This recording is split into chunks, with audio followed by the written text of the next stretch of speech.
My parents kicked me out of the house. My friend was watching this happen, and I felt so ashamed in front of him. It was just after sunset, the sky heavy with clouds that looked ready to split open. My mother's voice was sharp, almost metallic in the cold air. "Kevin, we've had enough. You've thrown away your future. You're wasting your life." I stood there with my half-zipped backpack, clothes spilling out like they were trying to escape too. The smell of dinner, garlic and baked bread, drifted from the kitchen, but it didn't feel warm anymore. It felt like something I'd never taste again. My father didn't even look at me. He kept his eyes fixed on the table as if I were already gone. Daniel, my friend since middle school, leaned against the fence outside. His phone glowed in his hand, but I could feel his glances burning into me. I could almost hear the unspoken, "Man, this is bad." My face was hot, my chest tight. I wanted to say something to make it seem like I was in control, but my mouth stayed shut. The door slammed behind me. That sound, it was final. The truth? I wasn't useless. But in my parents' eyes, bad grades meant no future. And bad grades were the only thing I'd been consistent with lately. I spent that first night walking. My shoes scuffed along empty sidewalks lit by sickly yellow street lamps. My savings were barely enough for a week in a tiny rented room. I had no plan, just a stubborn need to keep breathing. A year earlier, things were different. I was working part-time as a bartender at a small, worn-down bar. The counters were always sticky, no matter how much you wiped them. The neon sign buzzed like a mosquito in the summer heat. The air smelled of beer, citrus slices, and the faint tang of cleaning alcohol. It wasn't glamorous, but I liked the rhythm. The way strangers told you their lives after a drink or two. The way laughter sounded softer under dim lights. On my days off, I wandered into the forest nearby. It wasn't just about being outdoors. The forest felt like another world. It held things, secrets maybe, that people had forgotten. I found an old film camera once, its leather peeling, smelling faintly of dust and rust. Another time, I dug up a pocket watch with frozen hands, stuck forever at 317. Once, I discovered a leather wallet inside a hollow tree. It held a faded photograph of a girl in a summer dress. I didn't know her, but I made up stories for her, who she was, where she might be now. Those days felt quiet, almost good. I had money from the bar. I had freedom. And I had Amanda. Amanda was everything my parents wanted me to be: smart, disciplined, with her life mapped out in neat steps.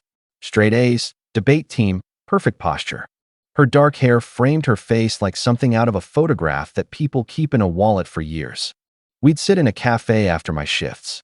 She'd be reading or scribbling in a notebook, and I'd be talking about some odd thing I'd found in the forest.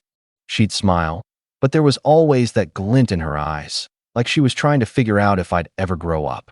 When my grades tanked, she started to get impatient. I started skipping classes. She started sighing a lot. One rainy night, she just said it. "I don't need someone like you." The words didn't shout. They didn't have to. They slid in like a knife and stayed there. After the night my parents kicked me out, I found a tiny room to rent. It had one flickering bulb and a mattress with springs that dug into my back. That's when the idea of YouTube came to me. It was stupid, probably, but I had my phone, my stories, and no other plan. I started filming my finds from the forest, the old camera, the pocket watch, the wallet with the girl's photo. I talked about them like they were artifacts from another life. My editing was terrible. My lighting was worse. 10 views. 12. 23. Most were probably me. But I kept going. I watched other channels, learned pacing, color correction, how to make the audio feel warm instead of hollow. Slowly, people started watching. Comments appeared. A guy from Canada wrote, "Your videos feel like late-night radio." Comforting. That kept me going for weeks. When I hit 1,000 subscribers, I sat in my room staring at the number. My first $126 from ad revenue felt heavier than any paycheck from the bar. Months blurred together, filming in the mornings, editing until 3 a.m., living on instant noodles and coffee. I stopped feeling trapped in that small room because I was building something bigger in my head. By the end of the year, I had enough to rent a small apartment. One bedroom, a cramped kitchen, a window over a street that smelled of bread in the mornings and gasoline at night. I bought a second-hand couch and a desk for editing. It wasn't much, but it was mine. Amanda came back on a gray afternoon, the kind of sky that presses down on you. I was editing when the bell rang. I opened the door, and there she was.